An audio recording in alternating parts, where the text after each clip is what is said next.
1절로부터 4절까지, 학개서 2장 1절로 4절까지 다 같이 한 목소리로 합독하도록 하겠습니다. 시작. 7월고 그달 24일에 여호와의 말씀이 선지자 학개에게 임하니라.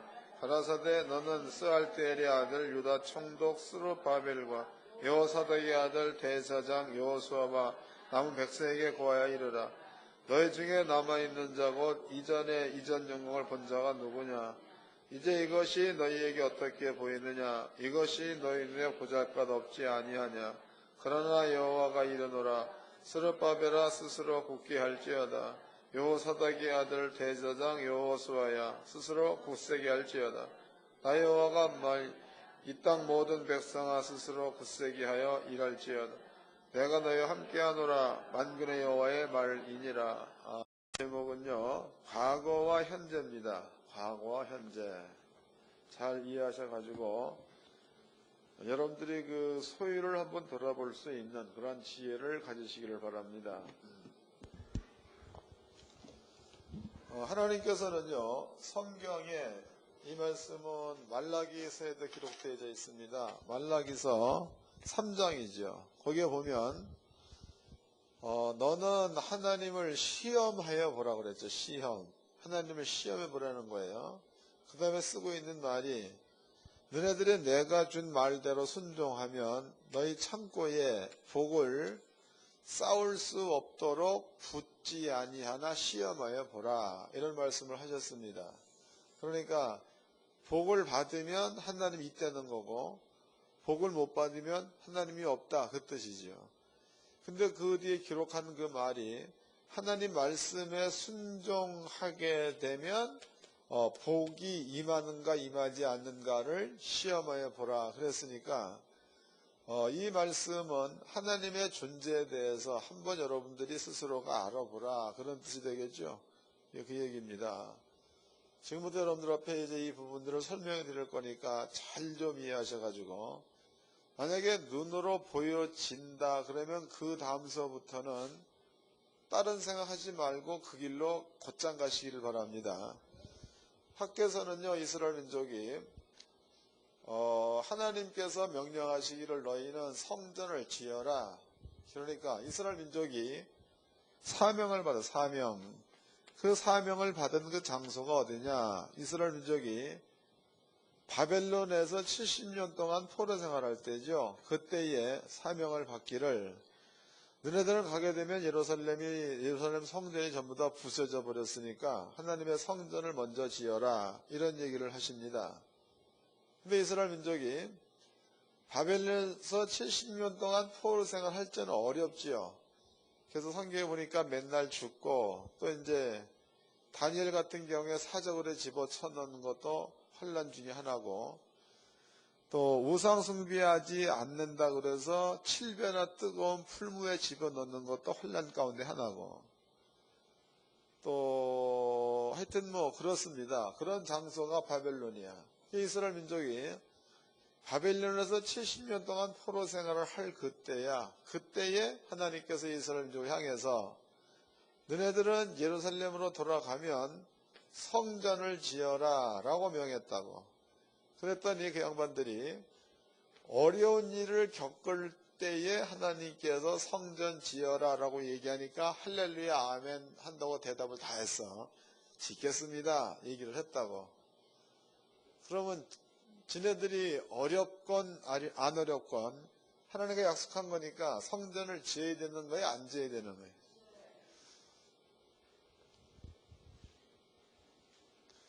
그렇게 나와 있어 성경에.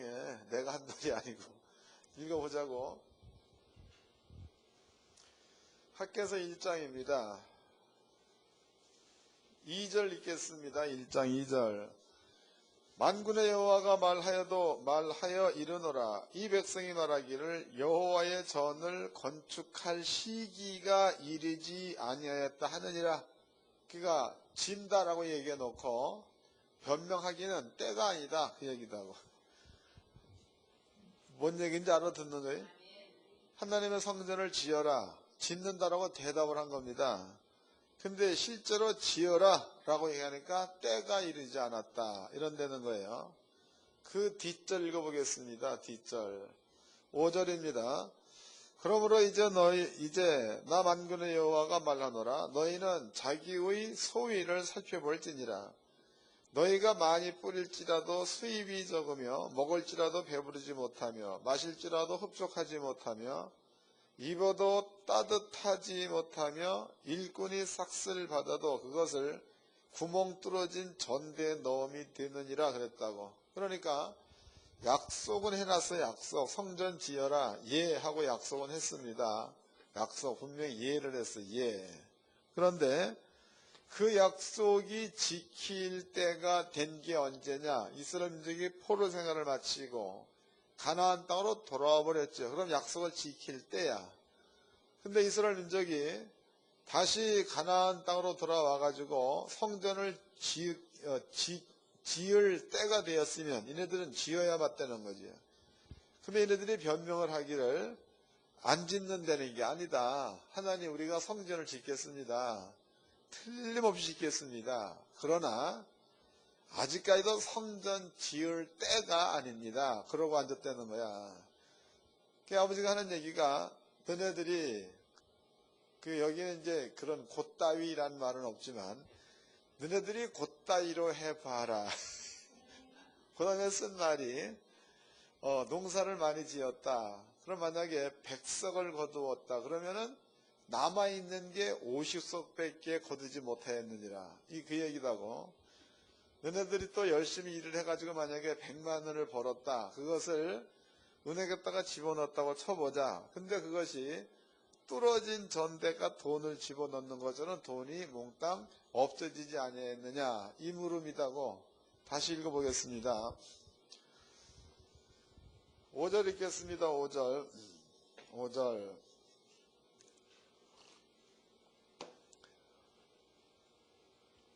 그러므로 이제 나 만군의 여호와가 말하노니 너희는 자기 소위를 살펴볼지니라. 너희가 많이 뿌릴지라도 수입이 적으며 먹을지라도 배부르지 못하며 마실지라도 흡족하지 못하며 입어도 따뜻하지 못하며 일꾼이 삭슬 받아도 그것을 구멍 뚫어진 전대에 넣음이 되었느니라. 이제 뭔 얘기인지 아시겠죠? 이게 그런 얘기다고. 그러니까 여러분들이 신앙생활을 잘하고 하나님의 뜻을 쫓는 것 같은데 그런데도 뭔가 잠깐 허해지고 궁해지고 쪼그라지고 그런다. 그러면은 하나님과 맺은 약속이 여러분들의 마음 가운데 지켜지느냐 지켜지지 않느냐 이런 것들을 좀 분별해 보시기를 바랍니다. 오늘도 이제 여러분들이 그 집사 임직을 받고 권사 임직을 받았습니다. 근데 제가 이제 지금까지 목회해온 결과로 본다면 예는 다 해. 예. 근데 그 예가 하나님 앞에 예라는 것을 몰라.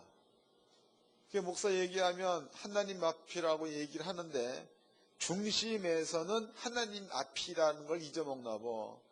그러니까 예를 해놓고 시간이 조금 지나고 난 다음에 그 예를 잊어먹어가지고 딴짓들 해, 딴짓들. 그러니까 여러분들이 우리가 12월 25일 날로 성례식을 했죠. 그때도 자기를 돌아보지 않고 먹고 마시는 자는 자기의 죄를 먹고 마심이라. 자기의 죄를 먹고 마시는 자는 그것으로 인하여 약한 자, 병든 자, 가난한 자들이 많이 있지 아니하냐. 이런 질문을 바울이 한 겁니다. 그러면은 지금 하나님께서 학개서죠. 학개서에 말씀하시기를 너네들은 성전을 짓는다라고 이해를 하지 않았느냐. 근데 너희들은 그처럼 어렵고 힘든 바벨론 지역에서 이제는 가나안 땅으로 돌아갔다. 그럼 여기에서 너네들이 성전 짓겠다고 얘기를 했으면 성전을 지어야 마땅한 것 아니냐. 이 질문이죠. 너희가 성전을 안 짓고 자꾸만 차일피일 미루는데 그 차일피일 미루는 그것이 하루냐 한 달이냐 1년이냐 이 말이다고. 그러니까 많이 심었다 거두었다 그 얘기는 1년 됐다는 거죠. 맞아?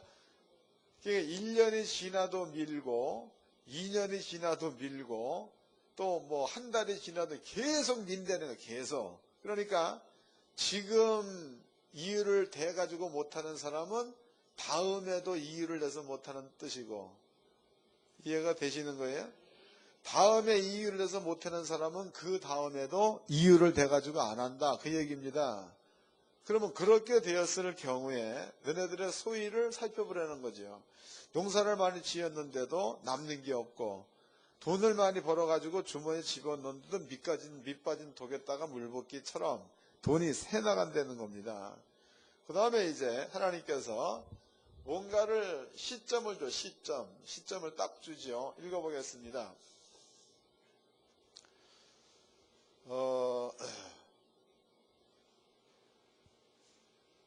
10절입니다. 10절. 그러므로 너희로 인하여 하늘은 이슬을 그쳤고 땅은 산물을 그쳤으며 내가 한재를 불러 이 땅에 산에 곡물에 새 포도주의 기름에 땅의 모든 소산에 사람에게 육축에게 손으로 수고하는 모든 일에 임하게 하였느니라. 그러므로 하는 그 말은 약속을 지키지 아니했으므로 그 얘기죠. 약속을 지키지 아니했으므로 10절 말씀에 그러므로 너희로 인하여 하늘은 이슬을 그쳤고 이른 비 늦은 비가 안 온다는 겁니다. 땅은 산물을 그쳤으며 소산이 많지 않다는 거죠. 그 다음에 내가 한재라는 것은 가뭄 같은 것들을 얘기하죠. 한재를 불러 이 땅에 산에 곡물에 새 포도주에 기름에 땅의 모든 소산에 사람에게 육체에게 손으로 수고하는 모든 일에 임하게 하였느니라. 하나님께서 한재를 보내가지고 재앙이 임하게 했다, 그 얘기입니다. 그러므로 아무리 농사를 많이 짓는다고 해도 절반밖에 못 거두고 돈을 아무리 많이 번다고 해도 밑빠진 독에 물 붓기고. 넘어가 보겠습니다. 18절입니다. 18절. 너희는 오늘부터 이 전을 추억하여 보라. 9월 24일 곧 여호와의 전 지대를 쌓던 날부터 추억하여 보라. 곡식 종자가 오히려 창고에 있느냐.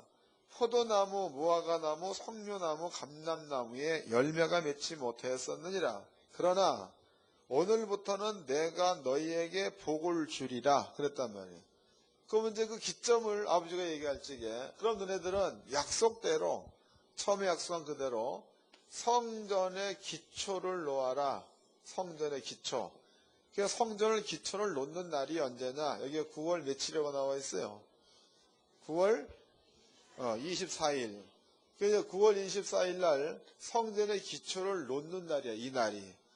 그러면 9월 24일 날 성전의 기초를 놓았으면 9월 24일을 장부에다가 적어 놓으라는 거죠. 장부에다가. 여기를 딱 나눠가지고 9월 24일. 그럼 여기는 24일 전 과거가 되는 장부고 이쪽에는 9월 24일. 이거 이제 앞으로 미래에 이제 적어 나갈 부분이다고. 그럼 24일은 현재. 하루가 지나고 25일 되면 또 현재가 되겠죠. 그럼 이것을 기점으로 해서 과거와 현재를 한번 살펴보라는 거예요. 살펴보라. 그러면 옛날에는, 과거에는 너네들이 약속을 안 지켰으므로 너네들한테는 이러이러한 재앙이 있었다. 그러나 너네들이 약속대로 성전의 기초도를 놓았을 때에 그날이 9월 24일인데 9월 24일부터는 내가 너한테 복을 주리라 그랬단 말이에요. 그 다음에 또 읽어보겠습니다. 20절입니다. 그달 24일에 여호와의 말씀이 다시 학개에게 임하니라.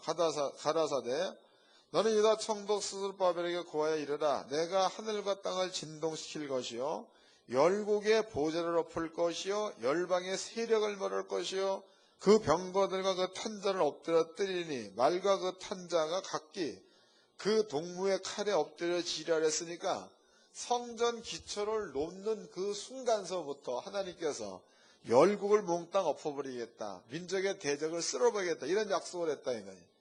이해가 된 거죠. 그러니까 만약에 이스라엘 민족이 바빌론의 포로의 생활을 끝마치고 가나안 땅에 돌아오자마자 성전에 기초를 놓았다면 그때부터 그런 일들이 있었다 그 뜻이고, 또 이스라엘 민족이 만약에 이제 아버지가 9월 24일 날 놓아라, 그런데 이네들이 대답은 놓겠다라고 얘기해 놓고 다음에 9월 24일이 되어도 기초를 안 놓았어. 그러면은 여전히 이러한 재앙은 계속된다는 뜻이 되겠죠. 그런 것들이다고. 그러니까 하나님께서 원하는 것은요, 너네들이 약속을 했느냐? 그러면은 그 약속을 한 그 자리에 머물러 있으라는 겁니다. 여기에 머물러 있으면 이때부터 내가 너희한테 복을 주겠다. 근데 그 복의 종류가 굉장한 겁니다. 다시 읽어보겠습니다. 19절입니다. 곡식 종자가 오히려 창고에 있느냐? 포도나무, 무화과나무, 석류나무, 감람나무 열매가 맺지 못하였었느니라. 그러나 오늘부터는 내가 너에게 복을 주리라. 그러니까 오늘부터는 창고에 감람나무 열매가 쌓일 것이고, 석류나무 열매가 쌓일 것이고, 무화과나무 열매가 쌓일 것이고, 그리고 농사 짓는 것마다 잘 될 것이고, 그 뜻이 되겠죠. 그 다음에 또 있습니다. 그 다음에 이제 21절이죠. 너는 유다 총독 스룹바벨에게 고하여 이르라. 내가 하늘과 땅을 진동시킬 것이요 열국의 보좌를 엎을 것이요 해서, 열국의 보좌라는 것은 이스라엘 민족이 아닌 다른 나라가 되는 거겠고, 영적으로 본다면 세상 신들을 말하는 겁니다. 세상 신들을 내가 벌하겠다. 또 세상 신들의 힘을 끊겠다. 그런 얘기다고. 그러니까 하나님께서 열국의 보좌를 엎는 시점이 어느 때냐? 하나님의 성전의 기초돌을 놓는 요것을 기점으로 해서 열국의 보좌를 엎어버리겠다는 것이 아버지의 뜻이니까, 그럼 여러분들은 요 말씀을 마음 가운데 기억해 놓고, 그러면은 여러분에게 요 시점은 언제냐를 알면은 여러분들도 뭔가를 가내올 수가 있겠죠. 요 시점은 언제가 되는가 하면 여러분들이 하나님 말씀이 믿어져서 순종하기 시작한 때가 시점이에요. 이해가 되세요? 다시 설명하겠습니다. 이 중요한 거니까. 가령 이건 이제 실제 여러분들이 경험해 볼 수 있는 내용들입니다. 가령 이제 어떤 사람이 아픈 걸 눈으로 봤습니다. 그러면 성경에 병든 자한테 손을 얹으면 낫는다, 이런 얘기가 기록되어 있다고. 그럼 여러분들이 이 말씀을 믿고 병든 자한테 손을 얹었을 때에 그때가 시초라는 거예요. 그때가 9월 24일이 되는 거야. 쉽지요? 이것도 분별 못하면 또 가이지일지. 예? 이해되셨죠? 또 다른 것도 마찬가지입니다. 다른 것들도 만약에 이제 그 시험이 있다, 시험. 인생에 살다 보면 시험이 안 올 수는 없는 겁니다. 그런데 시험이 오는 때가 있어요. 때 찾아봅시다. 시험이 어느 때 오는 건가? 야고보서입니다. 야고보서 1장이죠.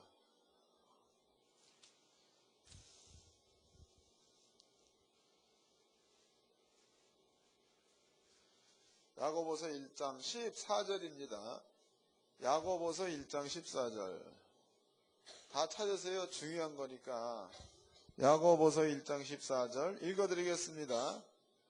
오직 각 사람이 시험을 받는 것은 자기 욕심에 끌려 미혹됨이니, 욕심이 잉태한 즉 죄를 낳고 죄가 장성한 즉 사망을 낳느니라 해서, 시험은 뭐 때문에 온다는 거예요?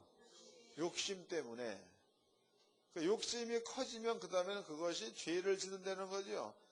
그래서 시험이라는 것은 다른 사람한테 있는 게 아니고 내 속에, 욕심이라는 것은 내 마음이야. 내 마음속에 욕.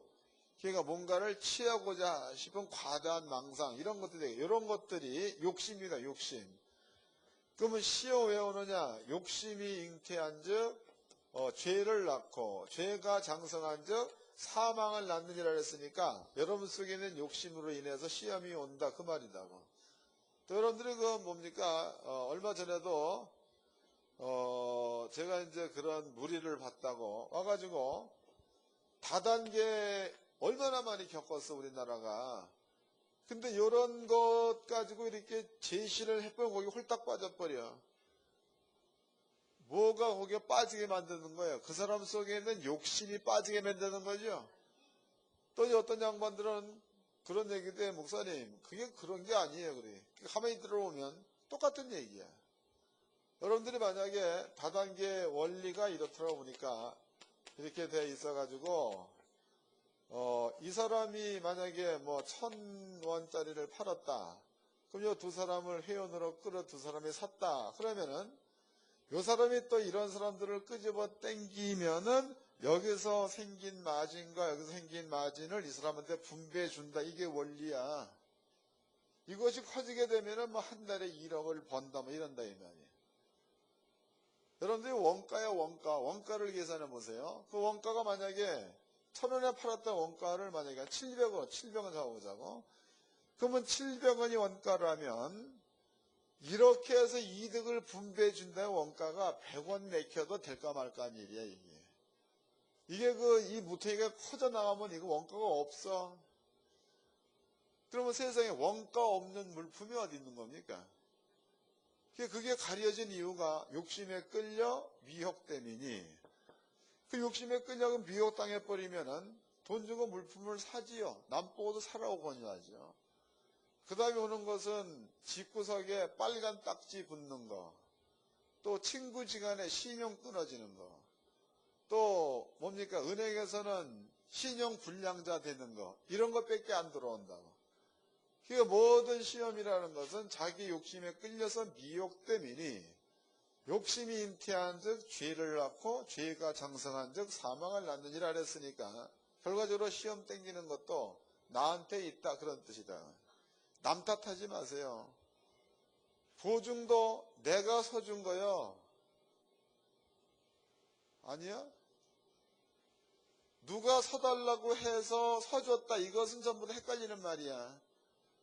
서달라 그래도 안 서주면 그만이지. 내가 서주고 놈 탓하고 앉았어. 그런데 보증서 가지고 집 날렸다 그러면 그 사람이 욕 보는 거야? 내가 욕 보는 거야? 난도 오늘 배워서 욕 봤다라는 소리를.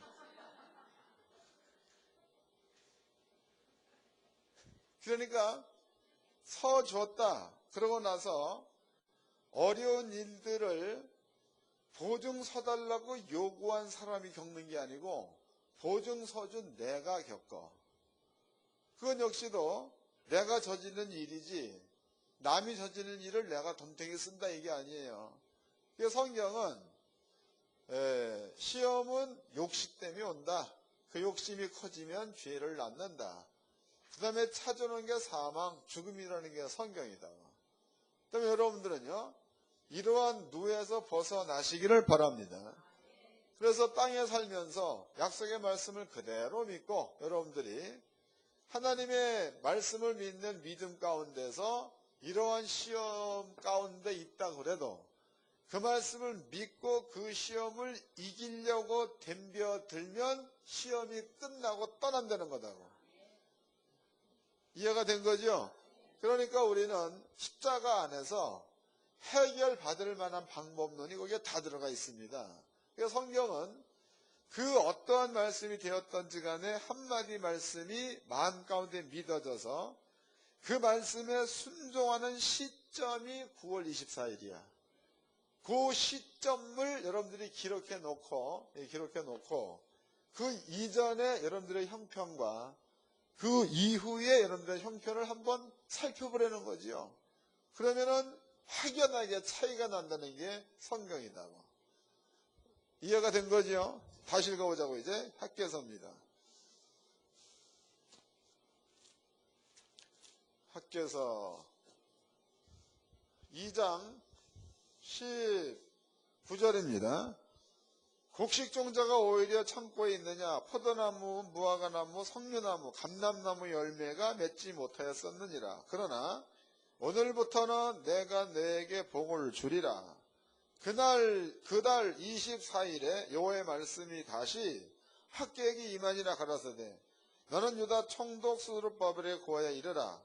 내가 하늘과 땅을 진동시킬 것이요 열국의 보좌를 엎을 것이요 열방의 세력을 멸할 것이요 그 병거들과 그 탄자를 엎드려 때리리라 말한 이 탄자가 각각 그 동무의 칼에 엎드려 지리라 그랬으니까 여러분들이 성전의 기초를 놓는 요 시점을 기준으로 해서 열국을 전부 다 엎겠다는 게 아버지의 뜻이고, 그 다음에 말탄자들을 전부 다 죽여버리겠다 얘기해 보니까 죽여버렸다는 게 아버지의 뜻이다고. 여러분들이 비록 작은 일이지만 하나님 말씀에 순종하는 자리에 머물러 있으면 영적으로는 큰 지진이 믿고 순종하시기 바랍니다. 그래서 부족한 종의 마음 가운데는요, 잘 산다 그런 것들이 하나님께서 허락하신 복이에요. 복. 성경에 못 산다는 저주야. 틀림없습니다. 찾아보자고. 신명기서 15장입니다.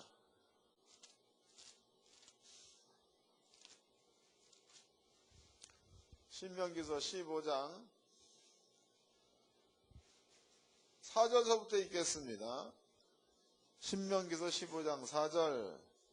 내가 만일 내 하나님 여호와의 말씀만 듣고 내가 오늘날 내게 명하는 그 명령을 다 지켜 행하면 내 하나님 여호와께서 내게 유업으로 주신 땅에서 내가 정령 뭘 받는데? 복을 받으리라. 그 다음 절이 다 같이 시작. 그 여기서 얘기하는 복이라는 것은 부여를 뜻하는 거죠. 그 여러분들이 가난하게 살면서도 하나님의 은혜다. 물론 틀린 말은 아니에요. 천국 가니까. 근데 하나님의 뜻은 천국 가는 자들은 땅에서도 잘 살라는 게 아버지의 뜻이다고. 그래서 저는 여러분들이 잘 살기를 원하지 가난하게 살기를 원치 않습니다. 그리고 어차피 아버지께서 부여를 명해 놓으셨으면 그 하나님의 뜻대로 부여하게 사는 게 아버지 마음에 맞는 거지. 하나님을 아버지다라고 부르면서 여러분들 내가 성경에서 하나님의 아들의 부여를 내가 설명 안 해서 그렇지 엄청나다고 여기에. 근데 여러분들이 만약에 하나님은 전능자요 전지자요 온 천하의 주인이야. 그 주인이 가진 모든 것들을 기업으로 물려받을 자가 우리야. 그럼 여러분들이 입에서 가난하단 말이 나와야 돼? 부자단 말이 나와야 되는 거야. 그거 물어보나 말하지. 근데 어떤 등신들은 그건 등신이야. 그냥 똥구멍이 찢어지 가난한데도 그게 족하되는 거야. 여러분들은 그러지 마세요. 그러지 말고 예수가 가난을 가지고 갔다 믿고 그 다음에 예수님께서 허락하신 부여가 나한테 이루어져야 한다라고 믿고 그 부여를 이루어내서 여러분들이 누리며 살기를 바랍니다. 그게 좋은 거지요. 또 어떤 분들은 그래. 나는 부여하고 싶은 마음이 굴뚝 같은데 목사님이 달라고 할까봐 싫다 그래. 그럼 그래 살아 그냥. 그게 그렇게 염려되면 그냥 살라고. 그리고 우리끼리 얘기지만 조금 잘 살아서 목사님한테 용돈 주면 덧나 어디가? 그게 거짓말 뭡니까? 거지 같은 얘기는 그만하고 또 어떤 사람은 그래 뭐 기복신앙을 쫓는 데는 뭐 이상한 교회다. 아니요. 걔네들 말도 쫓지 마세요. 여러분들이 주머니에 용돈이 만약에 1000만 원 들었다. 그러면 쓰기가 쉽잖아. 100만 원 쓰기 쉽잖아. 용돈 10만 원 들은 자와 용돈 1000만 원 들은 자는 폼이 달라. 아시겠어요? 폼. 어떤 사람들은 살이마다 275만 6,500원짜리 살려면은 비싸서 어떻게 사느냐. 근데 주머니에 용돈이 한 1000만 원 되는 사람하고 내가 살게 그냥 사면 끝나는 거다. 그거 못 사는 사람이 세상에 삼각살이 하나에 300만 원 주고 사는 미친년이야 이러고 앉았어요. 저는 왜 못 사는 거예요? 있고 싶은데 돈이 없어 못 사는 거예요. 300만 원짜리 사는 사람 왜 사는 거예요? 돈이 남으니까 사는 거예요. 어떤 게 좋아? 예? 300만 원짜리 사리마다 사 입는 게 좋아? 허구한 날 늘어진 사리마다 입고 사는 게 좋아요. 내가 아무리 봐도 현대에 유행되는 그런 거 사 입는 게 좋을 것 같아. 그래야 폼 나는 거지. 또 이런 건 있습니다. 여러분들의 집안에 에쿠스 정도 타고 다니고 또 은행 가면 현금으로 따면 12억 7,600만 원 정도가 들어가 있고, 그러한 상태에서 절약하며 아끼며 이렇게 산다 그러면 폼이 달라지는 거지. 그거는 보는 눈이 다르니까. 록펠러 같은 사람이 우리나라 방문했을 때에도 그때에 뭐라고 얘기합니까? 그 사람 역시도 엄청난 부자인데 입은 옷은 상당히 검소했다. 그 아들이야. 반대로 아들은 무지하게 화려하게 입었다. 누가 물어봤대. 왜 아들은 그럽니까? 물어봤더니 그놈은 그놈 팔자고 자기는 자기 팔자라는 거야. 여러분들은요, 하나님의 자녀가 틀림이 없으면 하나님처럼 살기를 바랍니다. 옆 사람과 인사 좀 합시다. 멋지게 살다 갑시다. 기도합시다. 다 같이 통성으로 아버지 고맙습니다. 말씀을 들었습니다. 그 말씀에 순종해서 아버지가 허락해 놓으신 부여를 땅에서 마음껏 누릴 수 있는 우리가 되게 하시옵소서. 간절히 기도하겠습니다. 걸어가신 아버지 하나님 감사합니다.